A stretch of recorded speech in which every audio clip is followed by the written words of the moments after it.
ಚನ್ನಪಟ್ಟಣ ಗೆಲುವಿನಿಂದ ನಾನು ಸಿಎಂ ಆಗಬೇಕಾಗಿಲ್ಲ.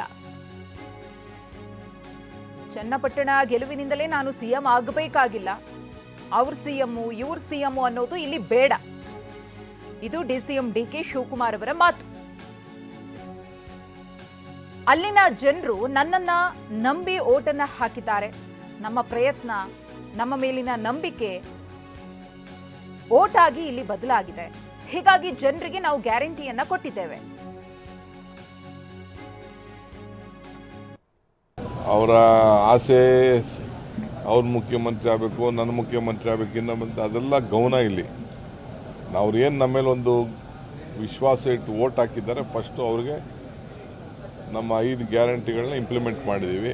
ಬೇರೆದೆಲ್ಲ ಏನಿದೆ ಅದನ್ನೆಲ್ಲ ಏನು ಕುಮಾರಸ್ವಾಮಿ ಅವರು ಆ ಜನರ ಬಗ್ಗೆ ನಂಬಿಕೆ ತೋರಿಸ್ಲಿಲ್ಲ, ಅಭಿಮಾನ ತೋರಿಸ್ಲಿಲ್ಲ, ಅದರ ಮೇಲೆ ಅವ್ರು ಓಟ್ ಹಾಕೋರೆ.